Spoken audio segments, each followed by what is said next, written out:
Hello, Global Theater. My name is Jerry Fielka. Today is September 1, 2024. We want to thank Rob Grant and his amazing podcast, I'm Probably Wrong About Everything. Also want to thank the great and amazing Carolyn Casey for having our guest on her show. And I said, I've got to have this woman on my show. Diane Wilson, what a pleasure and an honor. Where in the heck you calling in from?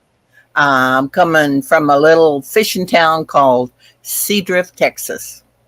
How cool is that? The first question is, what is the best thing for a human being? What is the best thing? You mean like a physical thing, or you mean like a Non-tangible. Yeah. And that's the good question. Right off the bat, you answered a question with the question. You win, because this series is about inventing new questions. But again, you put it, Diane, you put it in the context you want. It can be tangible or non-tangible. yeah? I guess for me, the most important thing is meaning. Yeah. Meaning is it. Matter of fact, when I was real little, I knew what it wasn't, but I didn't know what it was. Yeah. And that was, I mean, if you don't have meaning, I wouldn't want to live. I really wouldn't. Very good. What's your favorite form of information? How it comes into you? Uh, I like books, Yeah. and I'm a big dreamer. I have had information come through dreams, and I love libraries. Uh, I love to watch really good movies. I like really good movies, and so mainly I think it's books and libraries and dreams, and I don't have much experience with art because I'm from a place where there's very little art. There's no galleries or anything like that, so I haven't had that experience. Uh, and the music is that I love music, but I haven't been exposed to a lot. We get a Yeah. lot of country western and gospel. I was raised on, but I love good music. Yeah. Beautiful. Diane, let's tangent for a second. Did you become a reader, one, because your parents told you to? Two, they did it as an example, or three, on your own?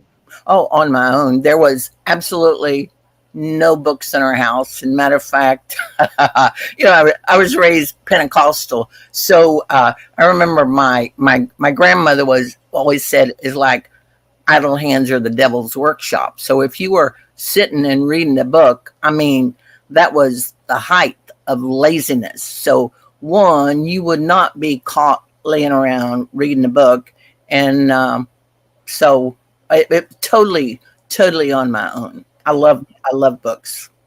And so, why do you think humans collect or gather information? I think we're curious, and we need to know. I think we're always searching. At least I am. I'm Yeah. always searching. Is this need or want to collect information more innate or more invented?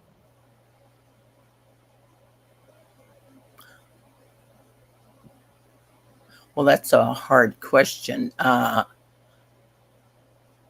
Maybe it's innate. I feel like I was born with it. I was Yeah. born with the need to search. So, and I think we all are really. Yeah. I mean, this great experience, what is life, is like.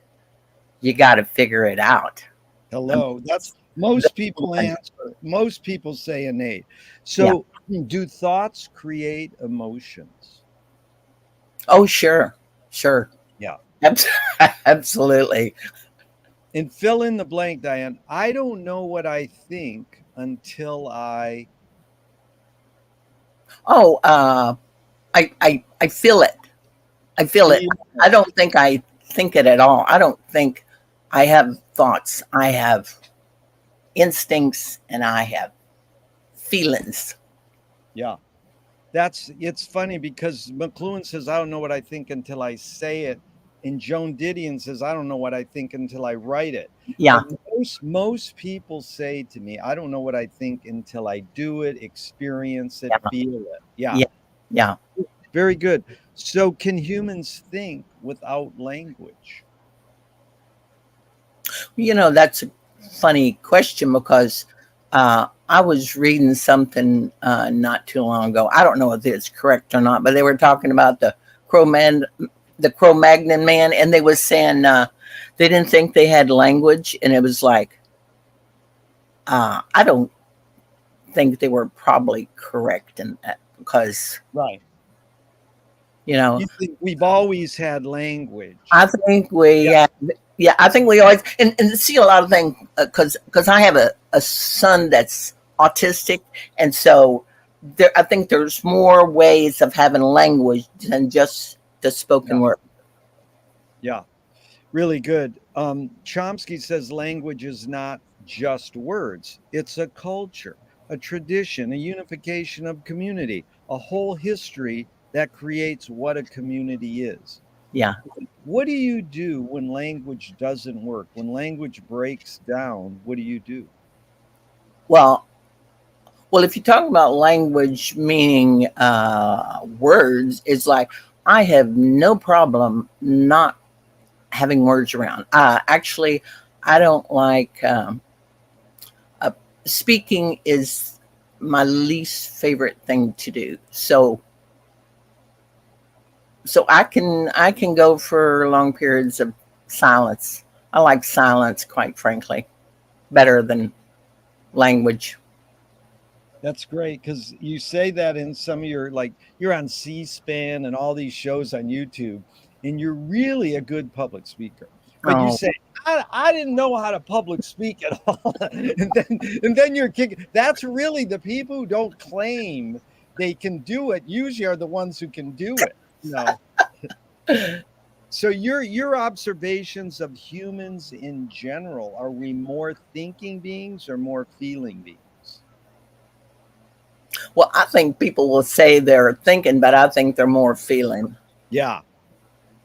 It's funny because Bridget Bardot says, when I make love, I don't think. And I'm like, good luck. How do you turn your brain off? You know, it's like people who meditate, they go, okay, think about not thinking. And then there's a bumper sticker on my street on a car. It says, don't believe everything you think. And I say, well, you could say, don't believe everything you feel. Yeah, that's true. That's true. Yeah. The thing is, you really, I think it's really important to know, because you're raised where you're raised with parents, raised with the churches and all this school, and it's like you really don't know because you might just be repeating your family, your church, your school, the country you're from, the state you're from, and it's not until you get you do a real seeking, finding out who you are. I think that is key. And matter of fact, that's why I've had people before, like teenagers or like young activists, and they're saying, "What's the most important thing to do?" And I'd say, "Don't forget your dreams." And I mean Yeah. the dreams you have at night, because I think we don't understand the value of them, and I think you can find out who you are through them. Yeah. That's, there's a great song. If you don't have dreams, your dreams can't come true. That's true. That's I really amazing. These are two questions from Alan Turing, 1950s. One, is thinking a function of the soul?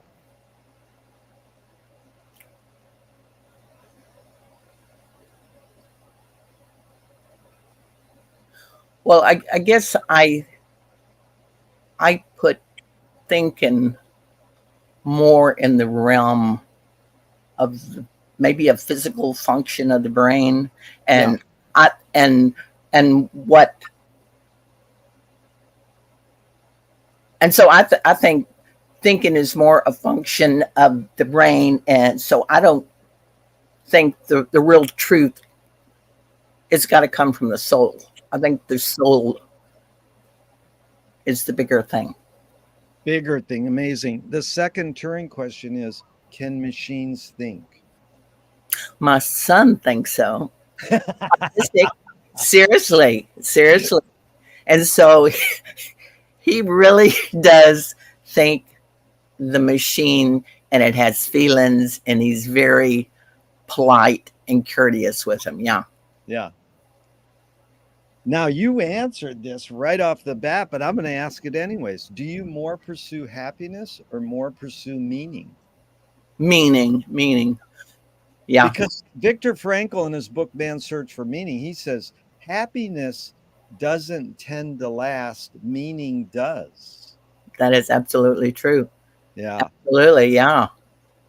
So back to the brain, does it more detect consciousness or create it? Like, is consciousness there bubbling away and we're more so detecting it or more so creating it? Oh, no, I don't think the brain's creating it. I think consciousness is prior to the brain. I think we haven't figured out consciousness.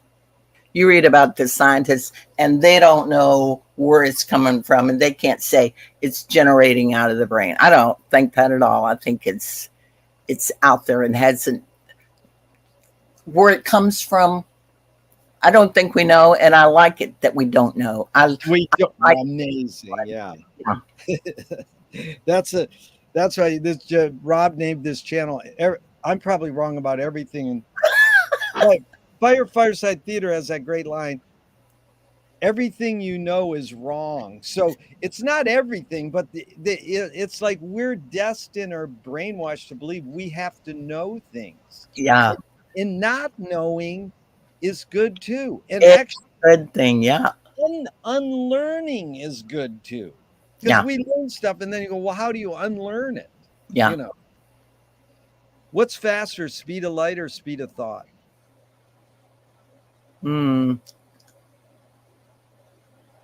probably speed of thought. I don't know. Well, there's no right or wrong answers, but that one you got right. Well, that's lucky, lucky gut guess. No, because you're not. That's linear male, left brain. They Yeah, go speed of light. Well, speed of thought's way faster than speed of light because we thought up yeah, speed, we thought up light, we thought up the words. But yeah, I mean, really, it does. There's no right or wrong answers yeah. there. But I love to say that. Okay, here's Audre Lorde, a poet. You can't dismantle the master's house using the master's tools. Then Yvonne Rainer, her colleague, said, well, you can if you expose the tools. Yeah. What new tool do you suggest? Oh, I think the way to dismantle it is matter of fact, there was a story, but I never can remember parts of it, but it's about someone not being able to predict you. So Yeah. you have to leave no track where they can predict you. And also, I really think if you're real predictable, uh, you lose the window for magic. Yeah. Yeah, that's amazing because Auden, the poet Auden also said, the mystery of art is that we don't know if it activates or pacifies us. Mm-hmm. We're romantics and whoa, art is good and well, maybe it's just putting you to sleep and you should be fucking out there kicking ass like you do and doing something, what new toy do you suggest? New toy. Yeah. I like old toys. I don't like Okay, new toys. what's an old toy that you like? An old toy that I like, old tractors. Oh, nice. I like that. I had a Belarus, an old Belarus tractor. I love that tractor. Yeah. What do you worry about when you go to bed at night? I don't worry. I don't worry. I don't. How did you get that ability? Because most people will get it from their parents. They Yeah. worry. or they get it from someone else, or that's in their DNA. How did you come to not knowing that worry doesn't do it? Well, it's a trick. Yeah. It's a trick I have, and the trick is, you know how like you got to remember the Gettysburg Address, and you can't remember it. Yeah. Well, that's what I do. Worry, I forget. I was like, oh yeah, what was that I was supposed to worry about? And I'm like, don't remember it, don't remember it, and so I totally don't remember it. I deliberately forget it. That's a James Joyce wrote in Finnegan's Wake. Remember to forget. It's true. It's true. You sleep well at night that way. Exactly. When my mom died at her service, I said, there's a lot of, because she worried, I said, there's a lot of people in this room who worried that Dolores worried too much. Because I think it was just her concern, because it's a fine line between worry and concern. Oh yeah, yeah. Um, Marcia McLuhan learned from a poet that artists are the antenna of the race. They're broadcasting and detecting the hidden psychic effects of our inventions. So we might learn how to cope with what we don't like about our inventions. So I mean by artists, you mean activists, painters, poets, you know, worm farmers. That's what my wife was, a worm farmer. You're a shrimp farmer. At one point, she was a worm farmer for a week in Northern California. So, artists just doing things. So they're revealing these hidden psychic effects, but why do we ignore what the artists are revealing to us? Oh, I think people are all bogged down with the small nitty gritty. I think there's the big picture and there's the little picture, and most people are really down there with the little picture, and they can't see beyond it. Yeah. It's like another dimension, and they forget it's even there. Yeah. Do artists have moral obligation? Well, I I write a little bit, and I write with a moral intention. And so, and for me, it's doing it well. Yeah. And for me, that's it. It's doing it well. And so, I would hope other writers do that too, with the intent of really doing it well, the best they know how. Yeah. Are you more afraid of old ideas or more afraid of new ideas? I'm not afraid of nothing. You're fearless. I'm really not afraid. Can you conjure up your earliest memory ever, or one of them? Oh yeah. I remember one. And I was writing a book about it. Because I grew up Pentecostal and holy rollers and evangelists and all of that. And I was writing a book, and I was trying to remember when I was like 3 years old, maybe 4 years old, and it was in this low church, and I remember the fans were moving around just furiously, and I remember these two women got up to sing, and they sang, "Greater love hath no man than this, that they laid down their life for their friend." And it was so hot, the women fainted, and I thought they died. And oh my God, that song of people dying for your friend, I mean, that is like a red hot memory in my brain. that's heavy. Is memory more a curse or more a blessing? Oh, it's a blessing. I love memories. I love it. I love memories. Yeah. Diane, tell me someone within your immediate family and then outside your immediate family, just briefly, who had an impact on you, kind of like a role model? And what was specifically that impact? Uh, when I was young, I didn't have a role model. I didn't have a role model out here. It was, it's too small. Not when I was little. And outside, maybe what was her name? She was the Barbara, was it Barbara Jordan? She was a congresswoman in Texas, and she Yeah, died. Yes, I liked her for. I really liked the way she held herself. yeah, You can hold yourself a certain way and really be true, and you project it. And yeah. I love that. And also, I have a problem with short-term memory loss. So forgive me if I forget some of it. But also, like, uh, who is that Texas author? And you know, Molly Ivins. love Molly. And Whoops, you cut off there for a second. all Was it right, Molly? Molly. Bar- but prior to that, not at all. Wow. But Diane, wasn't your grandfather or great grandfather or your dad sort of a role model in Oh yeah, pursuit? yeah, yeah. I thought we were talking about women.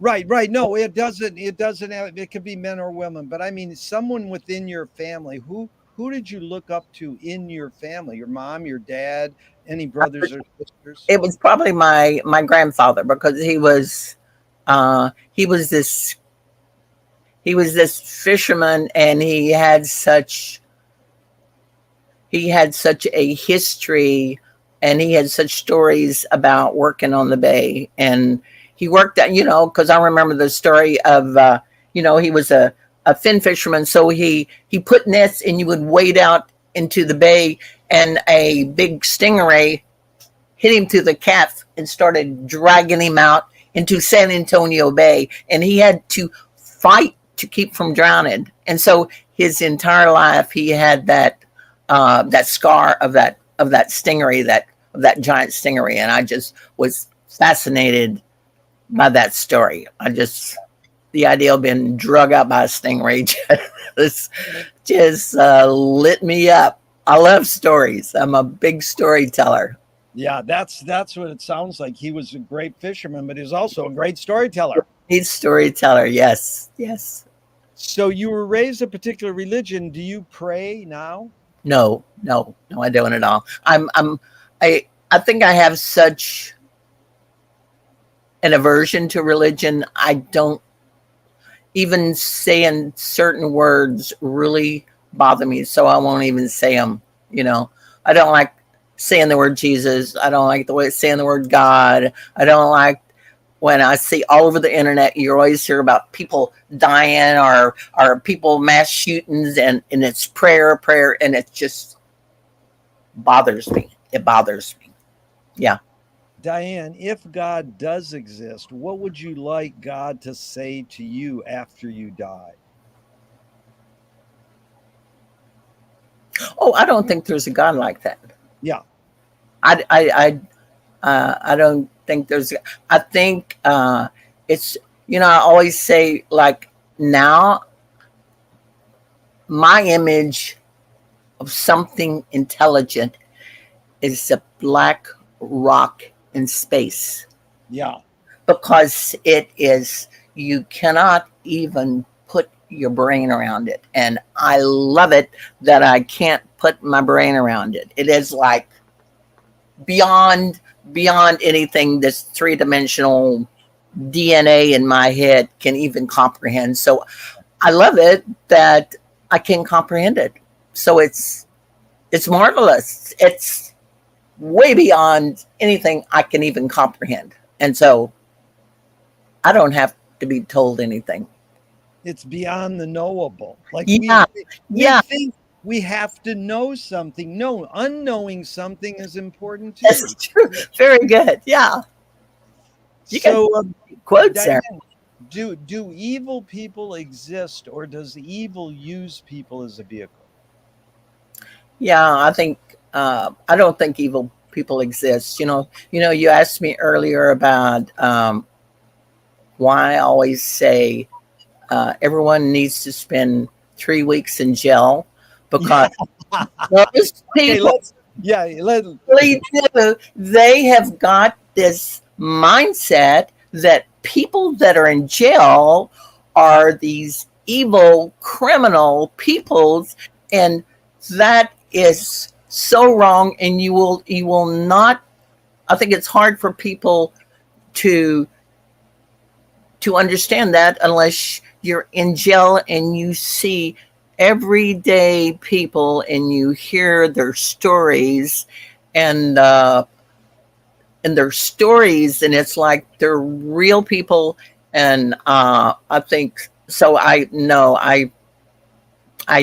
don't think. I think everyone is born, and there's tendencies for things like tendencies for alcoholism, or maybe there's tendencies to have a sharp temper, but no evil. No, I think you know it's yeah, our society. I get this often. Everybody's capable of evil, and it might be a traumatic experience that caused them to do evil things. It's sort of like hate the sinner, hate the sin, not the sinner, Yeah, you yeah. know, in separate. But this is really the hidden question, Diane. How do you advise someone to deal with an enemy? And I'll set it up. Alan Watts says, if you acknowledge your enemy, you empower them. Coppola stole from the mob and the samurai. Keep your friends close and your enemies closer. JFK said, forgive your enemy, but don't forget their name. That's John F. Kennedy.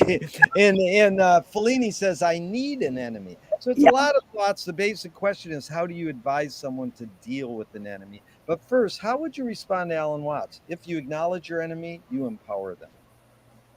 Oh, I definitely think that's true. I know down here, one of the ways that industry tried to keep me from being successful is not recognizing me. Yeah. And if you're not recognized, that can definitely uh, keep you from seeming powerful, and not only to other people who would support you, but also to yourself. It can really, if you don't have a strong sense of yourself, you can be very diminished by that. So Yeah. so yeah, I think that's very true. And so that's amazing because, some people say if you don't acknowledge them, but say one of your kids comes home and they says, I'm being bullied. What do you advise them to do? I don't know. I probably would talk to them about uh, how they can become aware of the value of themselves, because I think most people have no sense of their value. I know, like, for instance, that was one of the big things with me growing up in the South as a woman. And I think a lot of people have that. They don't have a sense of their own self-worth. And so I would teach them anything that helps them learn about themselves. And my one I always did, and I taught all my kids that, and so now my kids will come to me with dreams, because I think almost like your higher self. I don't know what it is. I don't know what it's this. It can tell you things about yourself, and so if you listen, Yeah. you can learn something about yourself. I think you can learn something very valuable about yourself. And so I have taught my kids to listen to their dreams, And I still have my grown kids calling me with dreams they've had. That's I amazing. think they're very important. It's a really good lesson. And both Krishnamurti and McLuhan said violence is the human search for identity. So you're talking about finding a sense of self. How do you respond to that comment? I'm not saying it's correct or not correct, but violence is the human search for identity. It must have been a man saying that. Two men said it. You are right. Krishnamurti and McLuhan. I don't think a woman would be saying that. No. Yeah. And James Joyce was the first projectionist in Dublin showing movies in Ireland 100 years ago. And he basically checked out. He said, "This is stupid. Why should I go inside a building and see a movie of a tree when I can go outside and see a real tree?" Then years later, Faulkner says sometimes the best fiction is more true than journalism. Yeah. Why do we have to recreate things in order to get them? Why do we have to go to a theatrical play of people acting out life? Why don't we just live life?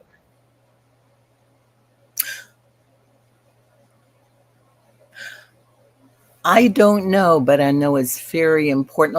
Like for instance, one of the most profound books I read, and it's like, why couldn't I figure it out just by seeing it? It's like it was All Quiet on the Western Front, Yeah. and that was the first time I realized all of us, all of those soldiers out there, that's when I really realized for me the futility and the wrongness of war. And because I could see totally the other side. I see both sides, and I don't see an enemy there. But the thing of it is, it took that book for me to, maybe because it's more focused and how he wrote it, but I guarantee you that was a profound book for me, and I think movies can do that too. Yeah. Yeah. I just wrote an essay, "Can Art Stop War?" And it really boils down to uh, matriarchy. And it's called matristic. And Yeah. matriarchy isn't even, my friend says, don't use matriarchy, use matristic. Uh-huh. And so I'll just ask you, what's the most significant difference between men and women, physical aside? Physical aside, I think it's the I've got a real issue with this because I think the problems we have with this planet, the whole planet, is that it's this patriarchal way of thinking. And Yeah, and it's not just the men, because there's certain women that might have adapted yeah, this way of thinking. yeah, And it's a very very linear, yeah, it's very rational, it's very quick to opt for violence, quick to not forgive, quick to condemn, and retribution instead of compassion. And I think there's a big difference, and I think that's probably why men die early. I think it's very unhealthy, and it's very unhealthy for the planet, because it just incorporates the way we're treating the planet. And and I think a patriarchal way sees things as separate. yeah. That's amazing because you must have ESP, because I often follow it up as, why do women live longer than men? Yeah, And it's men, we hold it in and we're linear and thinking, and I mean, the tension kills us. yeah. And then there's a cliche I love. It goes, "Women know, men suppose." But really, Rian Eisler, she laid it out from Maria Gambudis that partnership is where it's at. We don't want to separate. But I have to ask you the question, what caused matriarchy?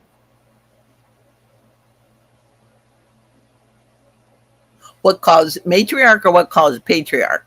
No, what caused matriarchy? What caused matristic thinking? You know, Uh, the woman as the leader, as the oh, you because mean previously in other cultures? What caused? yes, in earlier cultures, the woman. I think it's probably women giving birth. That's it. Yeah, I know it's you give life, and then and it's and I think for most women, there may be some women that they don't feel it, but Yeah, I think the majority they they automatically kind of know how to nurture an infant, and so and days gone by that had to been to appear as miraculous yeah. and to appear as miraculous. But let's kind of, Diane, tell me your through line. You're a fisherwoman. That's your career. You're built right into that. You didn't have a choice like, well, I want to do this or that. You just did that. So that's what I'm looking for is the tipping points when you change. Where was the tipping point you became an activist? Where was the tipping point you says, well, I can write a book? Uh-huh. Where was the tipping point I love when you said, I'm a mystic? Oh, And I mean, I'm layering these on too fast, but we'll go through them slowly. And then where was at the point where you say, I'm a feminist? So let's start with activists. Where was that tipping point where he says, oh, I can do this? well, the activist came much later. I was the mystic. I was the fisherman. I was all of that before. I was always that, and Oh, the mystic and the fisherman came. together, and it's like a lot of women. I'm a rare breed. Most women do not fish. I was a boat captain, and I Yeah. worked a boat by myself because I didn't like men telling me Dude, what to do. that's in the film. It's so well put across. It's like, I don't want someone to tell me, but I can do all this linear men shit by myself. Boop, boop, stay focused. Yeah, But where is he? There's must have been some. I mean, was the mystic when you saw that lady? yeah. It was. I think I truly am a mystic. But the thing of it is, I think we all are. I don't think. I think we all are. But I was raised in a part of the country in a town that it almost like time stopped and like Yeah, people didn't come into it, and especially if it's a fishing town and your whole center of attention, the yeah, heart of the town is the bay and the boats and the fish yeah. houses. So it was just like, I mean, there was no separation, and especially being raised Pentecostal, or you got demons and you got Satan and you got angels and you got the Holy Ghost coming down on a white stallion, and so you But got, you switched it, Diane. There was some sort of switching from being ruled by religious authoritarianism to going, I can free my mind and be a mystic. uh-huh. Where's I mean, where is that happening as high school, college? I mean, where does that cross over a little where you have that? Well, the thing of it is I and there's the reason why I left religion totally is like I did not like the God, the God of Christianity. And I was like, I'm a nicer person than he is. And I remember I literally, and I mean, I really did, I literally wrestled God in the yard. I was in it was so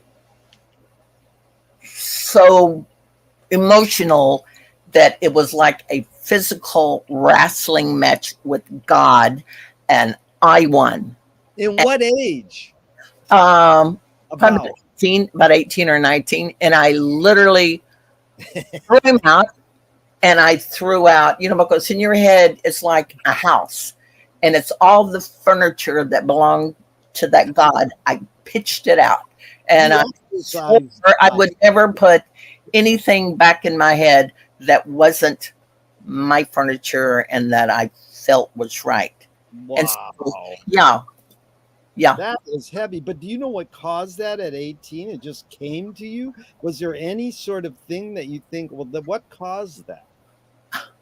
The evangelist, the visiting evangelist. It was your reaction to their overbearing. My God. I mean, it's like they would, it was the sinner, and that you had to come to the altar, and that Jesus gave his sins and the crucifixion. And do you know, I remember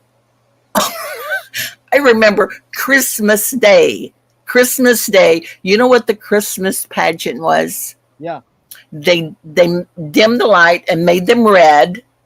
They had this man coming down the middle of the aisle, and they had demons grabbing him, hauling him off to jail, and his family trying to grab him and pull him back.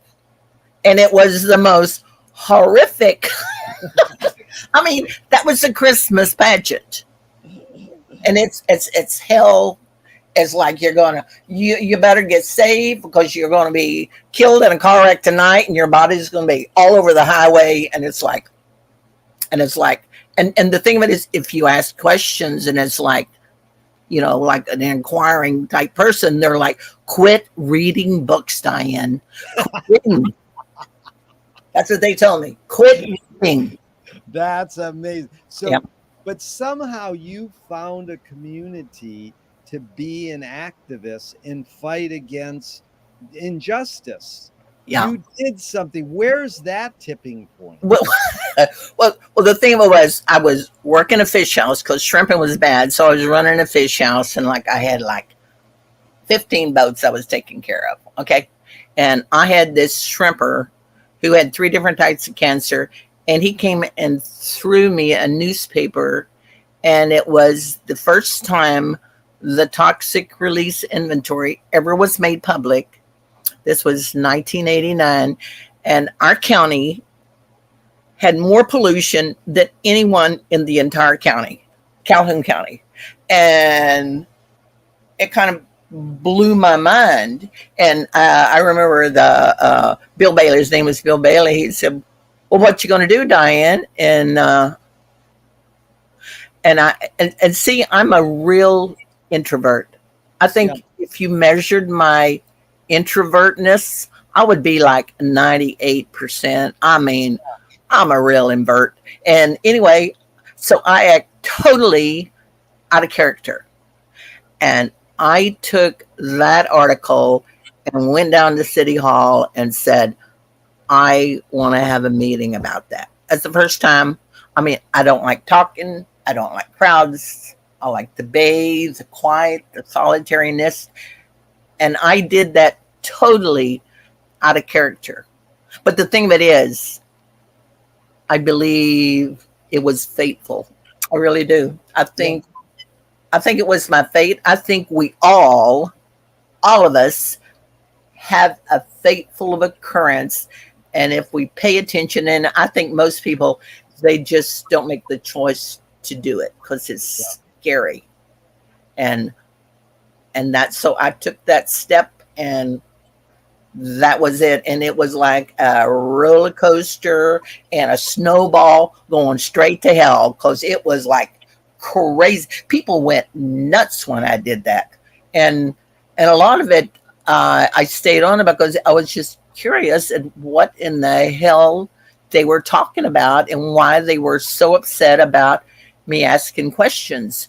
And it just kept unfolding, getting bigger and bigger and more controversial. And the thing of it is I did not have activist friends on board. It's like people were, they thought I was a nut. They thought I was a certified nut. And, like even my sister said, Diane, I think you need counseling. They Did she never turn around and say, hey, I was wrong calling you that? No, they act like they never said it. That now that I've been successful at it, but I guarantee you people did not like, none of them, nobody. You didn't have Nobody a community. But eventually you found a community. I mean, co-finding Code Pink is an amazing thing. But listen, Yeah, that's 80. much later. Much But later. 80, let's go. In 89, Diane, Yeah. where did that courage come from? You said, I'm a shy person. I didn't even know how to put on a meeting or public Yeah. speaking. There's some root to having that courage. You saw an injustice and you Uh-huh. go, well, I guess I could do something. Where did that courage come from? Well, see, the thing that is, just because you're quiet does not mean you can't be courageous. It's just Yeah. that you kind of like quietness, solitariness, and it's kind of my temperament. I love solitude. I still like every morning I will sit out there under the trees for at least 2 hours. It's just Nice. I just love solitude. But as I cared so much for the Bay, and like I have a mystical experience with the Bay, and from what I knew, what I started to find out is they were going to destroy it, and Yeah. I was not going to let them do it. So it was really and to me the Bay was like my grandmother. She really was. To me, she was personified as my grandmother, and I was not going to let them kill her. Yeah. And so You, that's where that's it came from. That's amazing because in Finnegan's Wake by James Joyce, the female protagonist turns into the ocean and a river at the end. And that's as you said, my Bay was my grandmother. And Yeah, he said, I think what you had was an epiphany in everydayness. You had an epiphany that said, I'm already courageous and this stuff shouldn't be happening. that's So right. I'm something. So Yeah. then in 89, you become an activist basically. When did you write your book then? What's your first book year? I wrote it in 2002. Although when I was a kid, to amuse myself, because we didn't have books, I probably was writing for myself when I was 10 years old. Yeah, that's what my question is. You started writing when you were 10. Yeah, I've always, I love writing. It excites me. It excites Yeah. me like nothing else. I Yeah. love writing. I love the words and the movement. I love it. I love Yeah. it. Okay, let's go to this now, Diane. Really fun. You really get what I'm after, and I appreciate your time and energy. Okay, a screenwriting teacher told me great art, great book is when you can clearly see the intention of the maker. Stanley Kubrick says the opposite. Great book or great art is when you clearly not see the intention of the maker. What role does intention play in your creative process when you're writing a book? Well, I've got a story. I'm a storyteller, and I generally write about what I know. So I write about fishermen and their stories, and I try to tell it. So that's my intention, is to be true to their stories, but that is the only intention I have, because they kind of do their own thing.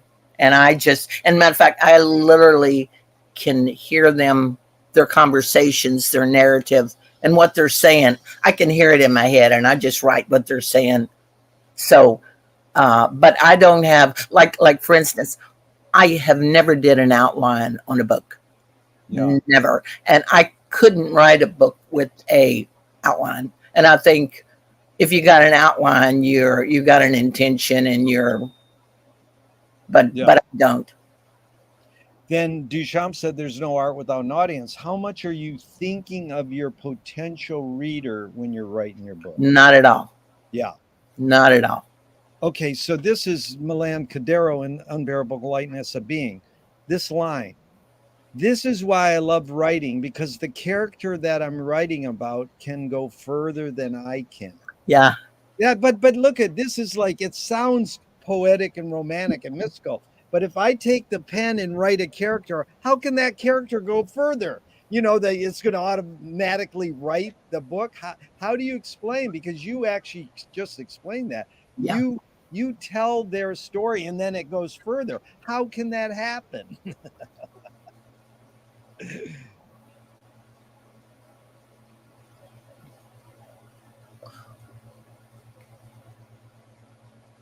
Well, I don't know. It just happens.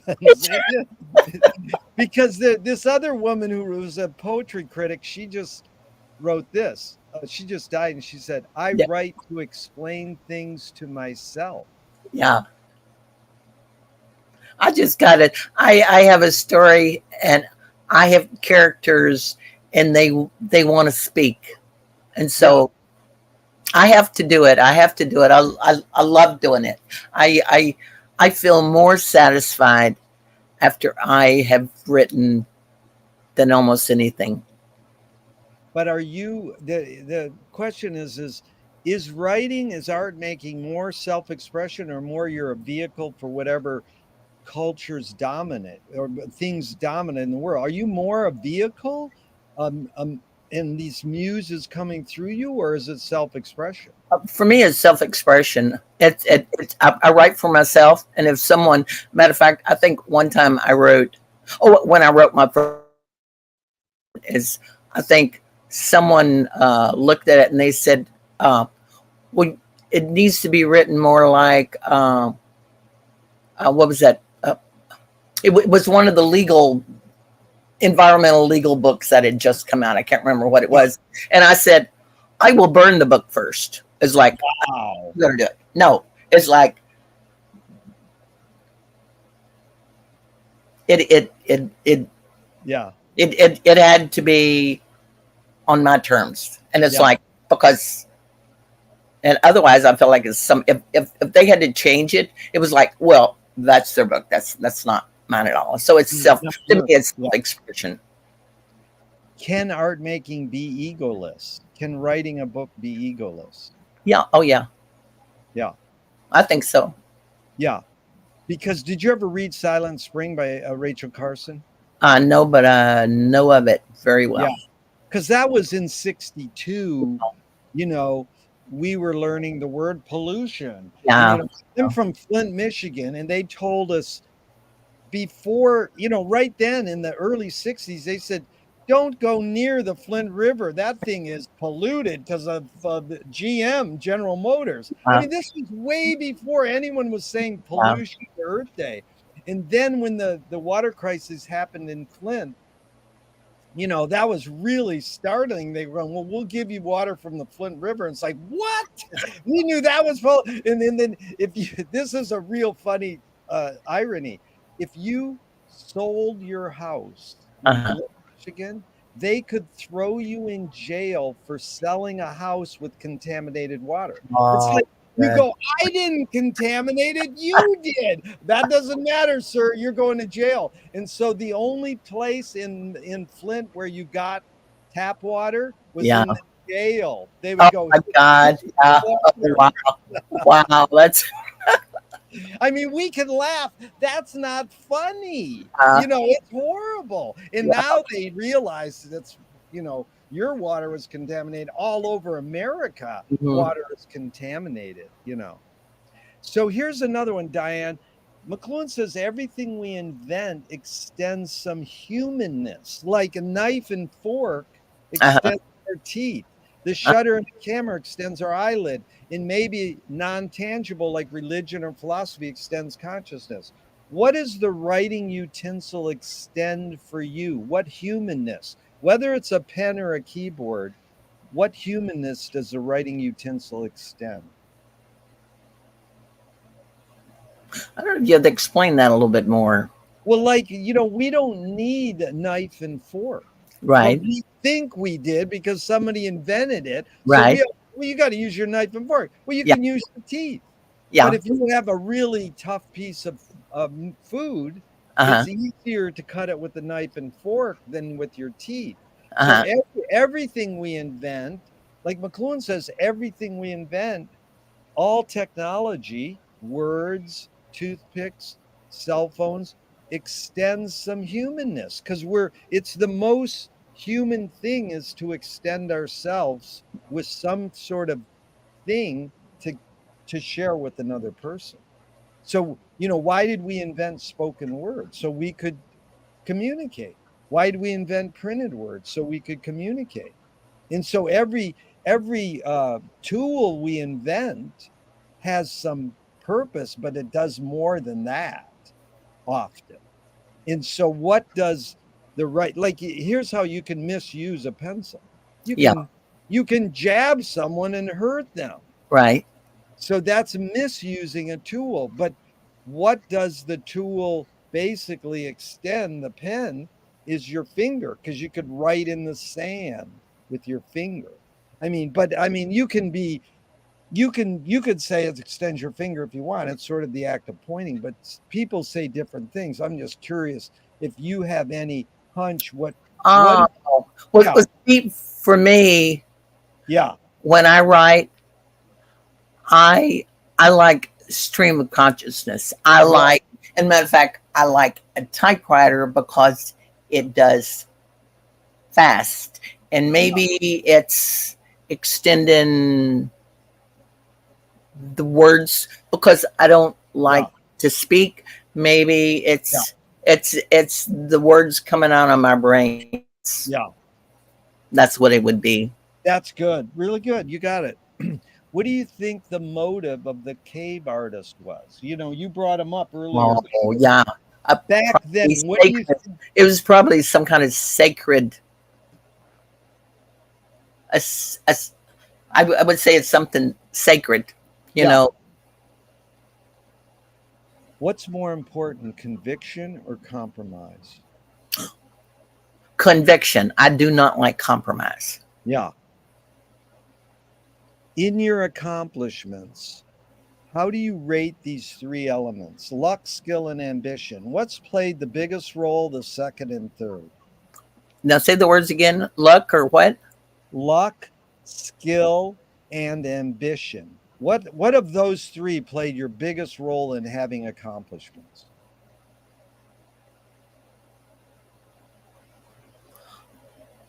I don't think it's luck, and I don't think it's ambition, and I don't even think it's skill. But it comes in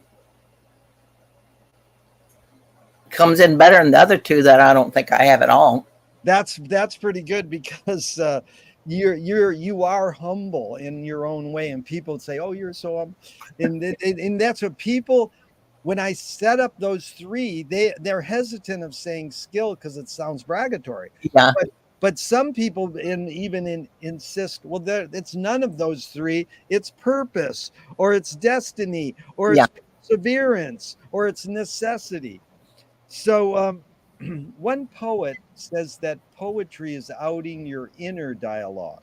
You have a voice inside your head. What language is that voice in? What form is it in? Oh, I think it's poetic too. I really do. Matter of fact, one of my favorite authors, and it's because of how he writes. Yeah. It's Faulkner. Oh, I, yeah. to me, that's pure music, and it's like music. It's got a Yeah. rhythm to it, so it's like, yeah, that's what's that's what I try to convey when I'm writing. Yeah. I hear that and I get that feel for. And if I don't have that rhythm, it's like I have to work to get that rhythm back. Yeah. No, it's really cool that you're writing about activism in your fight against authority, and they call you a Southern Gothic like writer. I know it. I know it. And I remember. I remember one time I had a review by somebody, and he was talking about he thought I was like some of the characters in Seadrift, the fisherman. He thought I was making them up, and I was like, I haven't even touched on Right. the characters of these types of people down here. Yeah. No, you live it. That's why it comes out so authentic. So, Diane, is perception reality? Oh, I think so. Yeah, yeah. Yeah. Lewis Carroll says, I believe as many as 6 impossible things before breakfast. Have you believed in any impossible things lately?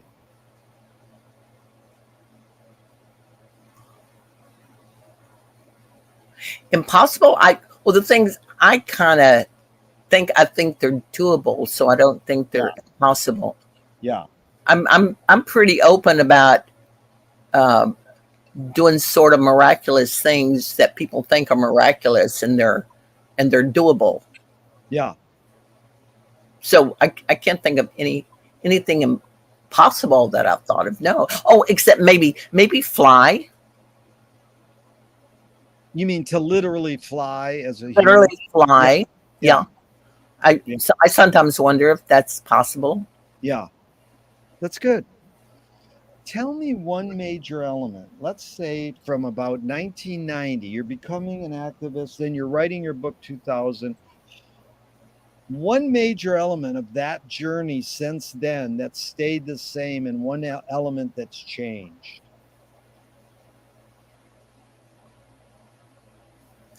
So since 2000, that's Well, you could even do it in your whole life. It doesn't matter. Just one major thing that stayed the same throughout your life, and one major thing that's changed. oh, okay.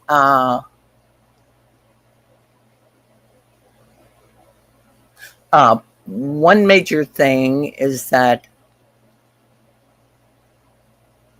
I trust myself, Yeah. and that you have to have integrity about that. Yeah. And one thing that's changed is that I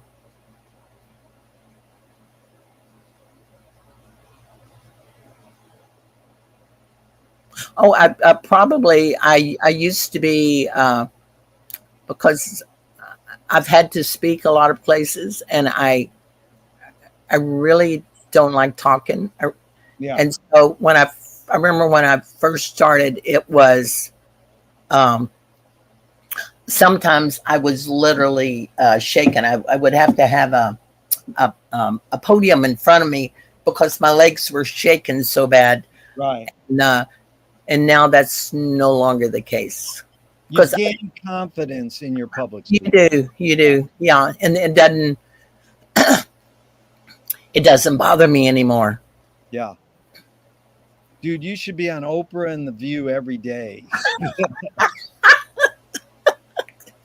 I'm serious. It sounds funny, but it is. That's what we need. Okay, so Moshe Feldenkrais works with healing and movement. He says it's literally possible to identify a weakness and incorporate it to become a strength. Tell me a weakness you turned into a strength.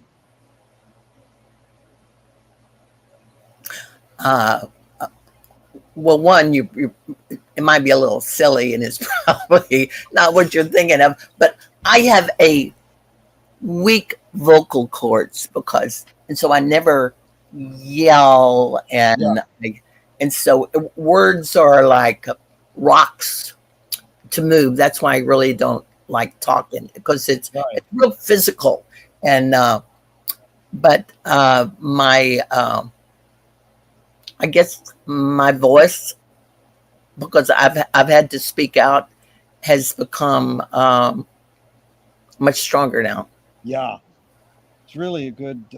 You got that one. That was really, you understood that, because you could, Diane, you should go to public speaking classes. No, I'll just flip my.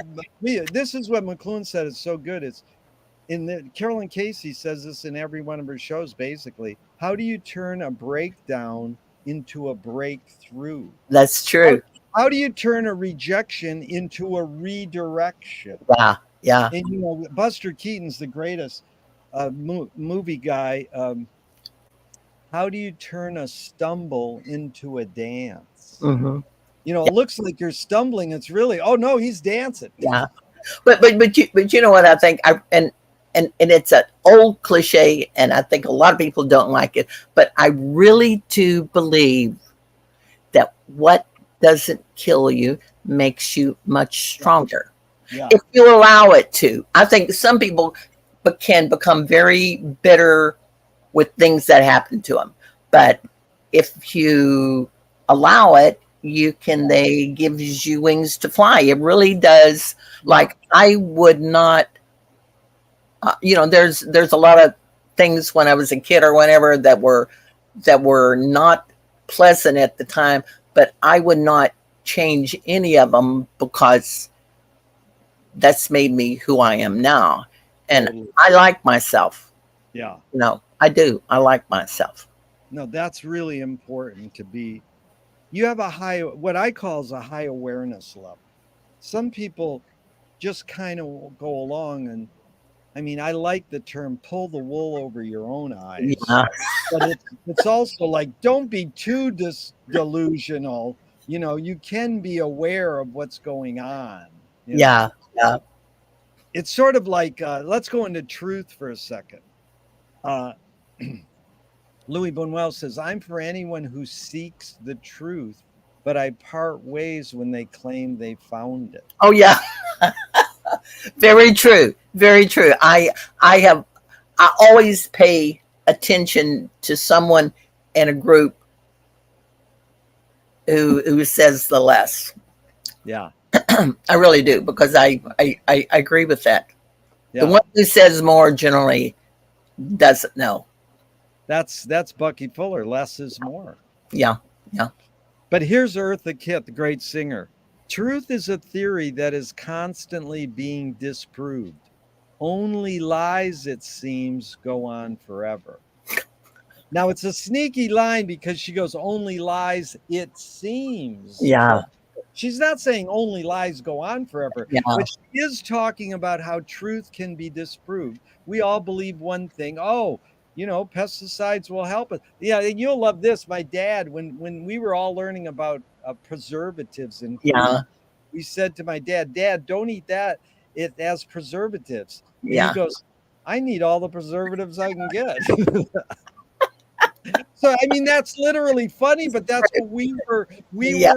convinced. Like when I go to buy hummus, I'm always like, how do they keep this fresh for more than 3 days? There's got to be some fucking shit there that's making this last longer. You know, Yeah. you You know can now on it. all this bougie bread they sell. Yeah. It's like $8-10 a loaf. It molds within a couple days because it Yeah. doesn't have preservatives, but it tastes really good for the first 2 days. Yeah. And so were we made as humans to make bread that will last for 3 weeks? Or were we made, just make bread? So anyways, that leads to the Proust question. On what occasion do you lie?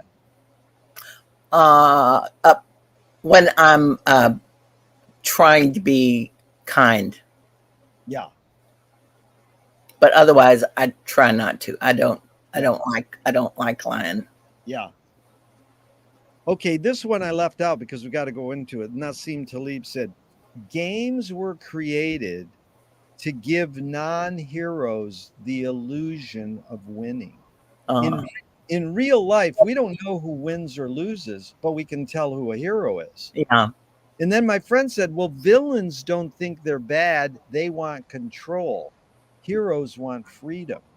And then Gregory Bateson says, if the criminal gets caught, does he go, whoa, my criminal skills weren't up to snuff that day? Uh-huh.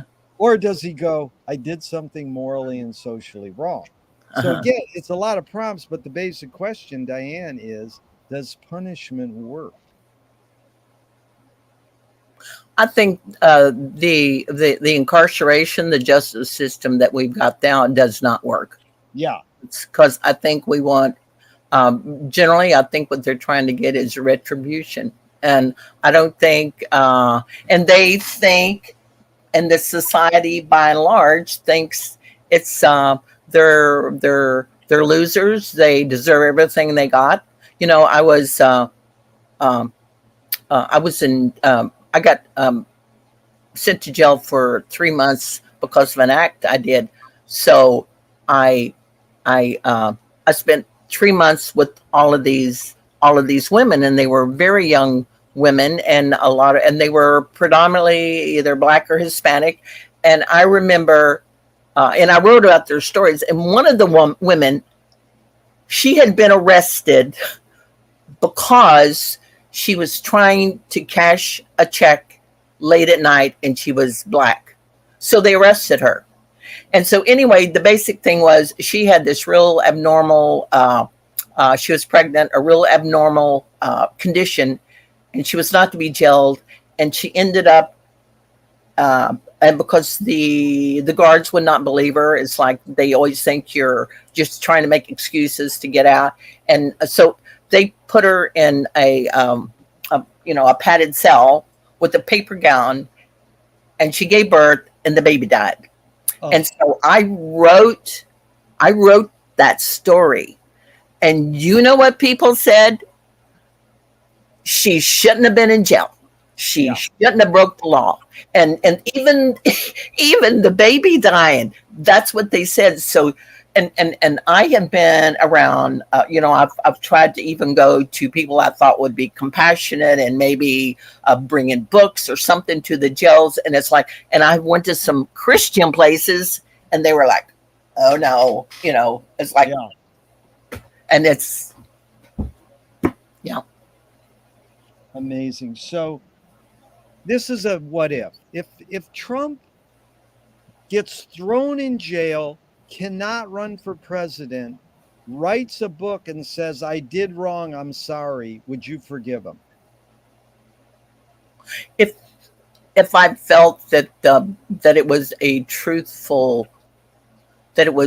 truthful and was really from his heart and it wasn't a scam, I probably would.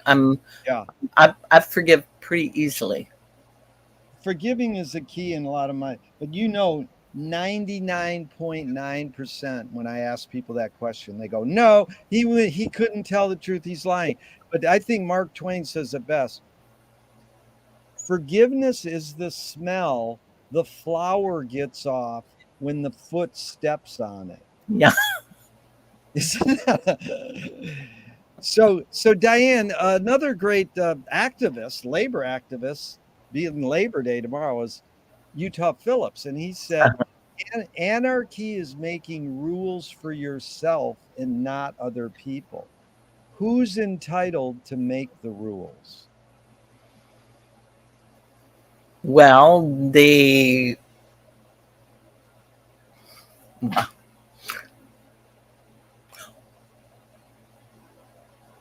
that's a hard one. Yeah. That's a hard one because, for instance, given the way our society is right now, and you hear some of the comments that are coming out, was this 2025, and some of the possible consequences of a different way of seeing things and different laws, is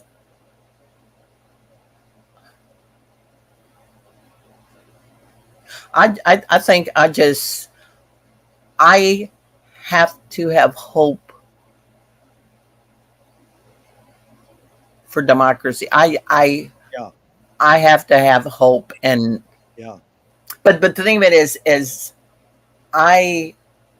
for myself, I think I could do my own rules. And matter of fact, that's probably one reason why I do civil disobedience, because I think my law is correct and they are wrong, so I'll do them, and I will get, I'll end up going to jail because they say it's law and that I can't break it. Yeah. But in the long run, a lot of people benefit because you help change the law. Yeah. You have the courage. So what's the difference, Diane, between rights and responsibilities?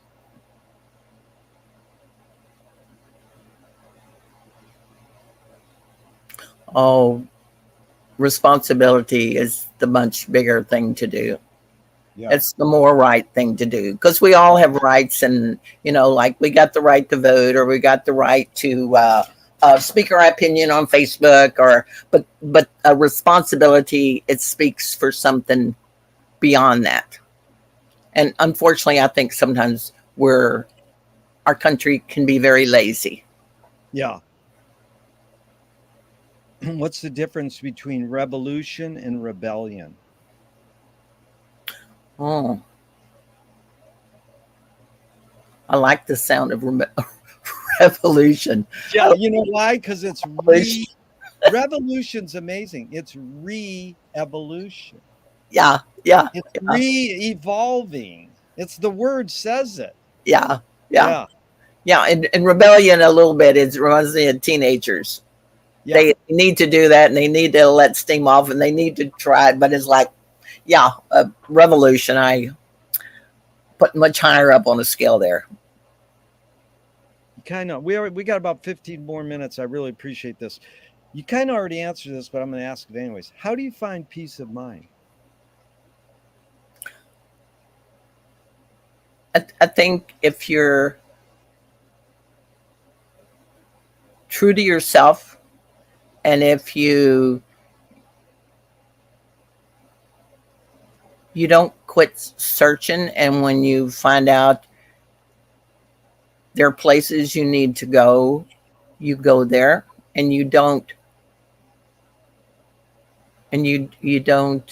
slack back or refuse to go there. I think it's very important that you come to these places and go beyond it. You have to push past it. Beautiful. And if you don't, you just, well, you won't sleep well at night. You won't have peace of mind at all. Because Yeah. there's a lot of people, I imagine, people think they're doing the right stuff, and they're don't have any peace of mind at all. It's just they're not in the place they really need to be, and they generally, and sometimes even if they don't know it, is like they're not searching enough to know. Because I really believe everybody can know themselves. I really do believe that. Yeah. Again, I think it's called awareness level, and I still that will always resonate me. I just like to sit under the tree for 2 hours, you know. And I mean, a woman told me the other day she's called a neurodivergent artist. So Uh-huh. that's like the new word they use for like whatever. You know what I'm saying? Like your son, they go, well, Uh-huh. he's really. And she says, I want to get up and daydream for an hour before I start my day. And now you're like, no, you got to get up and go, you know. Well, that's what I do. I every morning I get up at least 2 hours with some coffee, and I sit under the trees in a Yeah. swing every day. But how much do you literally conduct your brain thinking or let it just wander? I mean, that's the I don't try to conform it or train it or yeah, give it a yeah, task. yeah, It's just it's free. It's a moment. I think it's a moment in my time in my day where I feel totally free and yeah, not stressed, and yeah. and I get a lot of good ideas, and it'll just come to me. That'll come to you more naturally than Yes. trying. Yeah. Okay, so here's 5 Alan Watts questions off the top of your head in a couple words. 1, who started it all?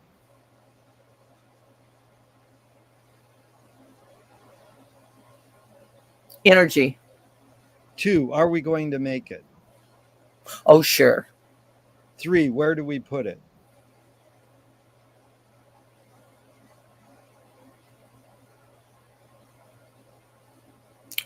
Love. Wow. 4, who's cleaning it up? Unfortunately, it looks like it's our grandchildren. 5, is it serious? More than we can ever know. Oh my God. Oh my God. Yes. As you laugh, that's right, because Frank Zappa says, I'm very serious about being not serious. I Yes. mean, one thing is you have the ability to laugh at all this. You don't take it so seriously that it damages your spirit. Oh no, no. You gotta have humor. You Yeah. got to have humor. Yes, yes. It saves me. Well, where'd you get the humor sense from your parents? How they No, raised you? no, Or your own? I don't think any of my parents have any humor, or I've never seen them. Maybe they did when they were younger and didn't have all the responsibility, but I see it in it's a real small, poor fishing, and I've had people come through like from Houston or whatever, and they're like going, ooh art, ooh art, and but I love it. I love that they're old trailers. I love that they got broken down trucks, and it's got this humor that runs through the whole thing. Yeah. It's like Gurdjieff said, the laughter is a reconciliation of yes and no. Yeah, Like being able to embrace contradiction. yeah, yeah. Yeah. So if you were walking down the street today and you met yourself as a 12-year-old, what would you say to your 12-year-old self?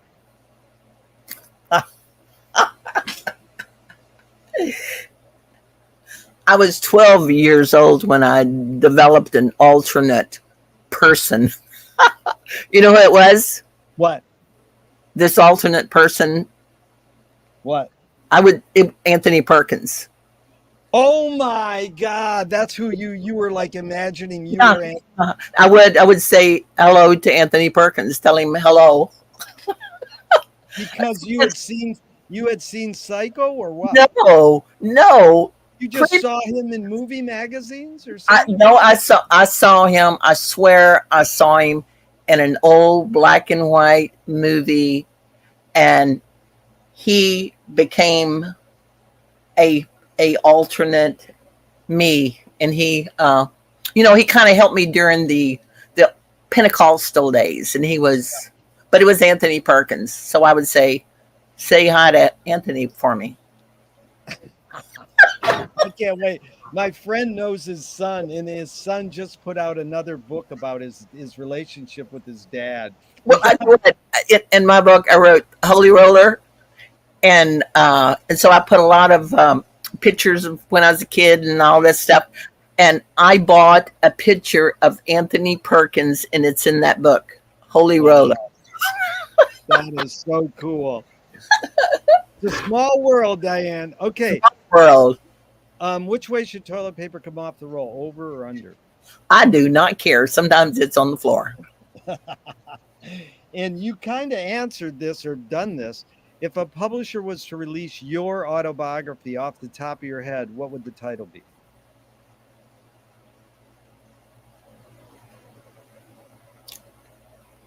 Well, I kind of already did one. It was called Holy Roller.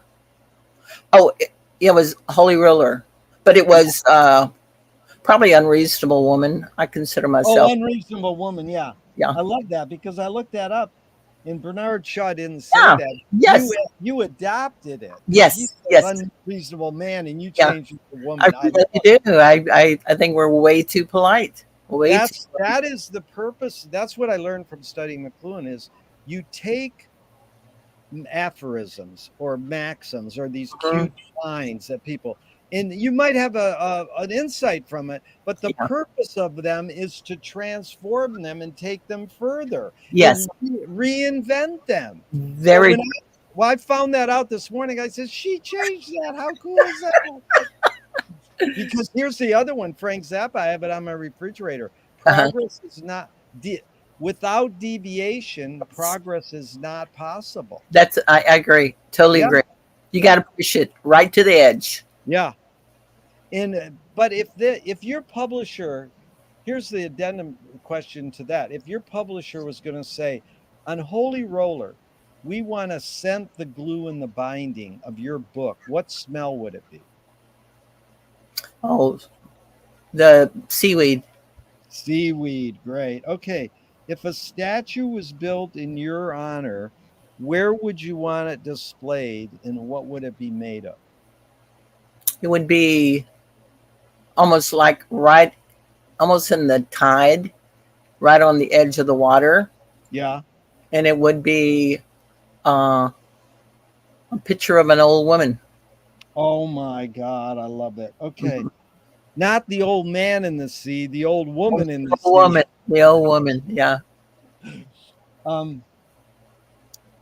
Tell me something good you never had and you never want. Something good I never had and I never won. Want it. You never want. I never wanted money. Never. That's the three answers I get the most are money, fame, and heroin. Yeah, yeah, yeah. I never wanted money. I've got I don't value it, and I think it's a uh, uh, uh, there are things out there that can grab you and can uh, catch you. It's kind of like the what is it, the doll's cage or whatever it is, and it's like I think you have to be very careful with those. So I've never wanted it. I've never cared for it. I like being poor because it's a discipline. Yeah. I use it as a discipline. Yeah. Really good. If you were in a vat of vomit up to your neck and someone threw a bag of shit at your face, what would you do? I'd probably laugh. That's my favorite answer. You are so cool, Diane. I hope we can meet in person someday. Okay, just a couple more. What's the cultural shift you see developing today that inspires you? Oh, I tell you, I tell you what. I think they're taking UFOs more serious. Yeah, I like that. yeah, That there was congressional hearings on that, and even the pilots were speaking out. I get quite a kick out of that. yeah. I know you've been on a lot of radio and TV, but Coast to Coast is the most listened to radio show in the world, and it's all kooky UFO. But they have some good stuff on it. Have Yeah. you ever been on Coast to Coast? No, I don't even know what it is. What is Oh, that? you should be on. It's the most listened to radio show in the world. And No, haven't I been. mean, the majority of it, yeah, it's sort of like guilt by association, but they will have some great activists on there. You know, the guy who did Greenpeace, they'll have TED Really? Talk. They've had highbrow, legitimate human beings, but most of it is Bigfoot and UFO stuff. So they chalk it up. So it's almost like, you know how the right and the left movements Uh-huh. progressive. It's like a snake eating its tail. Yeah, The far left is almost right, and that's sometimes the true. far right is almost left. That's You know, true. That's true. That's and the very key true. is how do we, like Carolyn Casey says, how do we make this soup, you know, so it's nutritious, it's a partnership and not divide it. Yeah, I It- would agree. Well, the thing of it is like all of my family are very Republican. yeah, I am very liberal, yeah, and but they are my family, and so it's like I am. These are my family. I will love them, yeah, and nothing will separate us. It will not be a civil war. And I know a lot of people will say, "I'm never going to talk to them again." It's like, yeah. No, you know, that's beauty. Okay, what's a question that remains unresolved for you? um,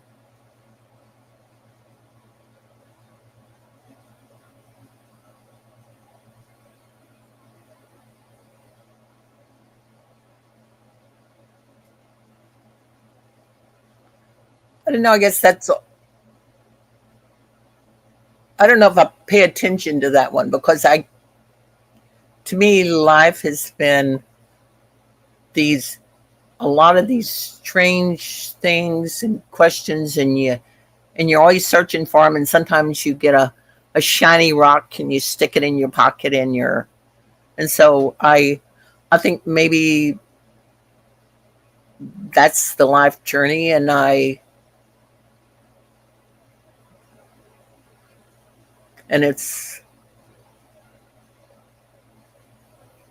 don't know that I have one and that I'll go someplace and say, okay, answer this question for me. Yeah, It's like, I good. don't That's fine. think I have Okay, one. how has being an activist shaped your behavior?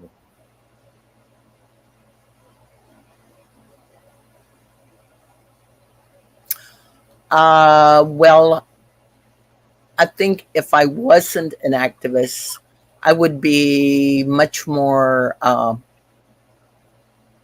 of a silent person. I would Yeah. be. It's forced me to be out and speaking and moving and going out and Yeah. being places when I would rather be sitting by the water or something like that. So it's Yeah. forced me into places where I normally wouldn't go. Two more and we're done. This is Thornton Wilder in 1928. Art is confession. Art is the secret told. But art is not only the desire to tell one's secret, it's the desire to tell it and hide it at the same time. You've laid your cards on the table for 90 minutes. I'm not insinuating you haven't already answered this. Mm-hmm. What's it really all about for you?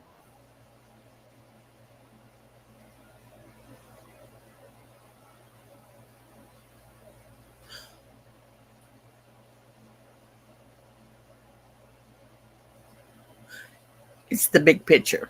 Yeah. I think it's the big picture is, and maybe that would even be the. I said I didn't have a question. Maybe that would be it. Maybe clarity on the big picture because Yeah. I get the big picture. I'm always looking at the big picture, no matter what I'm doing. That's where I'm. That's where I'm coming from. Yeah. Which is funny because the irony is there, you'll never get the big Yeah. picture because it's you know what it is? It's called center without margins. Oh, I didn't know that. Endless. Yeah. And that's a beautiful thing because Pascal, the mathematician philosopher, says in order to understand anything, like your first thing was Mhm. meaning, you have to know this end of the spectrum and that end of the spectrum and everything in between. It's like how, because we want to climb onto, okay, I'm safe here because I believe this. Uh, What about the other point of view? It's like the big picture is such a great phrase. I love yeah. that. What gives you the most optimism? Oh, I've got I think that comes with having the big picture, Yeah, and it comes from uh, uh, following your dreams. I mean the dreams you have at night, and yeah, paying attention to them. And I get things sometime from the universe. It will just yeah, flat slam. It's like, yeah, and it's annoying. And so that is what I have. I have a knowing. yeah. Did you say annoying? I almost thought you said it's annoying. It's like, all right, quit on these epiphanies. I've had enough. I gotta sit under the tree and drink my No, coffee. no. It's not annoying. I love them. I love You them. love it. Yeah. Love it. I love it. This has been so fun, Diane, because the first question is, what's the best thing for a human being? Wilhelm Reich said the best thing for a human being is another human being. Yeah. And the last question is what they asked Groucho Marx at the end of his life. They goes, what gives you the most optimism? And he said, other people. Oh wow. And it's sure been fun spending this time with another person, especially because it was you, Diane. You are so cool. You're my hero. Thank you so much. Yes, you are. You're very kind. You really are very kind. And I've never had anyone ask me these types of questions. It was very thought provoking. Thank you. It really Yeah. was. It's very, very unique. I've never had this. Well, I'll end with you don't need to hear this, but Frank Zappa said, don't stop and keep going. Yeah, that's right. I'm going to hit the end broadcast button. I hope this never ends, Diane, and we can keep talking forever and ever. Thank you, Gary. It's been a Thank, pleasure. thank you so much. All right. Bye bye.